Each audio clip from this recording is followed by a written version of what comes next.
Dans cette vidéo, nous allons corriger l'exercice 16 de la page 15. Alors regardons qu'est-ce qu'il nous dit cet exercice 16. Ici, ils nous disent Arturo a fait construire pour son chien une niche semblable à sa maison. Afin d'effectuer des réparations sur le toit avant de sa maison, il doit en connaître les dimensions. Il décide d'utiliser les dimensions de la niche pour les déterminer. La hauteur du toit de la niche représente les 2/5 de la hauteur totale de la niche. Détermine les mesures des trois côtés du toit de la maison d'Arturo. Donc ici, quand on a une résolution de problème, je vous suggère toujours de lire une première fois la situation rien que pour savoir de quoi s'agit-il et avoir une direction, et après, analyser votre situation phrase par phrase en soulignant les mots importants. Ici, ils me disent, Arturo a fait construire pour son chien une niche semblable à sa maison. Je vois qu'ici, le mot semblable est très important. Pourquoi? Parce que c'est un mot qui a une connotation mathématique, parce que c'est un mot que vous avez déjà étudié. Donc, c'est un mot important. Mais qu'est-ce qui est semblable ici? Il me dit c'est la niche, une niche, et la maison sont semblables. Afin d'effectuer des réparations sur le toit avant de sa maison, il doit en connaître les dimensions. Les dimensions, ça aussi, c'est un mot mathématique, parce que dimension, c'est quoi? C'est longueur, largeur, hauteur, mesure des côtés, donc c'est un mot mathématique aussi. Mais ici, ils me disent les dimensions de quoi? Eh bien, du toit avant de la maison. C'est ça les dimensions. Donc, il veut trouver, en fait, les côtés, les mesures des côtés de ce triangle-là. Il doit en connaître, voilà. Il décide d'utiliser les dimensions de la niche pour les déterminer. OK. Il veut utiliser, pour déterminer les mesures, il va utiliser les dimensions de la niche. OK. La hauteur, ça c'est un mot mathématique dont je dois souligner, du toit de la niche représente les 2/5 de la hauteur totale. Donc ça c'est de l'information de la niche. Détermine les mesures des trois côtés du toit de la maison d'Arturo. Donc si je veux dire la situation dans mes mots, si je veux la résumer dans mes mots, ben, tout simplement Arturo a construit une niche à son chien. La niche est semblable à sa maison, ça montre qu'il aime beaucoup son chien. Maintenant, il veut réparer le toit avant de sa maison, ce triangle-là, mais comme il a besoin des dimensions pour peut-être aller faire des achats de matériel, il va utiliser les dimensions du toit de la niche pour en déduire les mesures des toits de la maison, parce que peut-être c'est plus accessible pour lui, la niche du chien. Ils nous donnent des informations, et là ils nous disent, détermine les côtés du toit, c'est-à-dire ce côté-là, ce côté-là, ce côté-là. Alors ici je suis dans une résolution de problème, donc tout simplement je suis toujours en mode compréhension. Je vais sortir les informations. La première information, il me dit quoi? La maison et la niche sont semblables. Donc j'écris ici maison semblable à niche. Et on va voir qu'est-ce que ça veut dire ça mathématiquement. Deuxième chose, qu'est-ce qu'ils me disent? Ils me disent que la hauteur du toit de la niche, donc j'écris ici hauteur,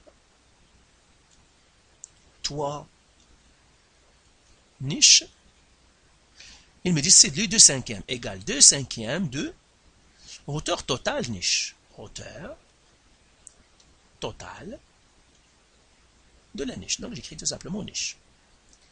Qu'est-ce qu'ils me disent encore? Ben, je vois dans mon schéma, ils me disent ça c'est X, ça c'est X. Donc, qu'est-ce que ça veut dire? Ça veut dire que c'est un triangle isocèle. Maintenant, je passe en mode, parce que toutes les informations que j'ai laissées sorties, maintenant, je vais passer en mode solution. Donc, ici, c'est un triangle isocèle. Pourquoi? Parce qu'il a deux angles de base pareils. Quand un triangle a deux angles pareils, c'est que c'est un triangle isocèle. Lui aussi, la niche, il a X ici, il a X ici. Lui aussi, c'est un triangle isocèle. Ça voudrait dire quoi? Ben, il suffit que je trouve la base et un des côtés pour trouver les trois. Maintenant, quoi d'autre? Ben, tout ce qui est direct, c'est ça. Je regarde ici, ils me disent la maison et la niche sont semblables. Qu'est-ce que ça veut dire la maison et la niche sont semblables? Eh bien, ça veut dire que les angles homologues sont les mêmes et que les côtés, les rapports des côtés est conservé toujours le même. C'est ça ce que ça veut dire semblable. Alors, les angles homologues, je vois que les angles sont pareils, sont XX. Et puis, le rapport, ça veut dire le rapport de similitude, je peux trouver le cas. Le cas, c'est quoi? Eh bien, tout simplement, je prends deux côtés qui sont homologues et je fais le rapport. Je vois ici, il me donnait la largeur de la maison et la largeur de la niche. Ces deux côtés-là, ces deux mesures-là sont homologues. Donc, je peux calculer le cas. Je peux faire 5,40 qui divise 0,90, qui me donnerait 6. Donc, toujours, je laisse le chemin me mener, parfois, parce qu'on dit, il y a un proverbe qui dit, le chemin nous éclaire vers la destination. Donc, je vais suivre le chemin. La hauteur, toit, niche, égale 2/5 de la hauteur. Ben, ici, je peux avancer. Donc, comment je vais avancer? Ben, tout simplement, je peux calculer la hauteur. Donc, hauteur neige, comment je vais la trouver? Ben, il suffit que je fasse 2/5 fois, parce que 2, c'est un fois de la hauteur. La hauteur totale, il me le donne, c'est 2,20, qui me donne finalement 0,88 mètres. Donc, je peux tracer, moi je suis visuel, je vais tracer la hauteur ici. Et puis, je sais que celle-là, c'est 0,88 mètres. Je regarde, est-ce que je peux avancer encore? Est-ce qu'il y a d'autres calculs que je peux? Eh bien, je crois que directement, les premières étapes, je les ai toutes.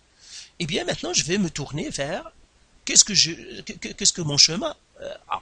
Je vois que ce triangle-là, j'ai assez d'informations. J'ai une hauteur, donc peut-être que j'ai un angle droit, peut-être que je vais penser à Pythagore. Donc, je vais le tracer ici, mon triangle. Ici, c'est-à-dire le triangle, le toit de la niche. Donc, je vais le tracer ici. Et je fais comme ça, et comme ça. Alors, je trace la hauteur, ça, ils me l'ont donné. Et je regarde qu'est-ce que je pourrais faire avec ça. Je sais que d'ici à ici, c'est 1,20 mètres. Je sais que celui-là, c'est 0,88 mètres. Et celui-là, je le cherche. Ben, ici, je vois que j'ai cette distance-là encore. Pourquoi? Parce que ça, c'est le milieu. Pourquoi? Parce que le triangle était isocèle. Donc, cette distance-là, c'est en fait 0,60 mètres. C'est la moitié de 1,20. Donc, je vois ici, je peux le déterminer en faisant Pythagore. Pourquoi? Parce que j'ai un triangle rectangle. Et je cherche l'hypoténuse. Donc, je vais faire C à la 2. Pythagore me dit l'hypoténuse à la 2 est égale 4 à la 2, plus l'autre 4 à la 2. Et là, je fais C à la 2, elle est égale. A à la 2, c'est 0,60 au carré, plus 0,88 au carré. Et cela, C à la 2, me donne en fait 1,1344. Pour trouver mon C, je fais la racine carrée, ce qui me donnerait l'hypoténuse égale, racine carrée de 1,1344, c'est 1,07 mètres. Donc voilà, je viens de trouver cette hypoténuse-là, c'est 1,07 mètres. Donc je pourrais l'écrire déjà ici, ça c'est 1,07 et celui-là aussi est 1,07. Ben, je vois que le toit, j'ai trouvé toutes les mesures du toit, c'est ce que vous voulez faire. Et bien maintenant, je peux passer, parce qu'il n'y a plus rien à faire dans le toit, parce que j'ai toutes les mesures. Donc maintenant, je peux déduire les mesures du triangle ou bien du toit de la maison. Qu'est-ce que je vais faire? Eh bien, je vais tracer ces deux toits. Donc ici, je vais tracer le premier toit de la maison, un gros triangle, comme ça. Voilà. Ben ici, je connais rien, je connais pas ça, je connais pas ça, je connais pas ça. Et puis j'ai l'autre toit, plus petit, c'est-à-dire de la niche. Mais j'ai assez d'informations, j'ai toutes les informations dont j'ai besoin. Ça, c'est 1,20 mètres. Ça, c'est 1,07 mètres, pardon. Ça, c'est 1,07 mètres. Et j'ai plus encore, je sais que ces deux triangles sont semblables parce qu'ils me l'ont dit, la niche et la maison sont semblables, et je connais le rapport de similitude qui est de 6. Et bien, j'ai tout. Donc, comment je vais trouver cette mesure-là? Et bien, tout simplement, je vais faire 1,20 fois 6, qui me donne 7,20 mètres. Pour trouver celle-là, il suffit de faire 1,07 fois 6, qui me donne 6,42 mètres. Donc voilà, je les ai trouvés. Celui-là, c'est 6,42 mètres. Celui-là, c'est 7,20. Donc je peux enlever maintenant les points d'interrogation parce qu'on vient de les trouver. Donc celui-là, c'est 7,20 mètres. Et celui-là, c'est 6,42 mètres. Donc voilà, j'ai trouvé les dimensions que Arturo cherchait. Donc voilà pour cette résolution de problème. Faites les exercices du site, faites d'autres résolutions de problèmes, et puis apprenez comment on les fait, apprenez des expériences des autres, ça veut dire des résolutions de problèmes des autres, et même vos résolutions de problèmes pour améliorer vos résolutions de problèmes. Alors faites les exercices du site et de vos manuels, et si vous avez encore des questions, de la misère, vous pouvez nous contacter.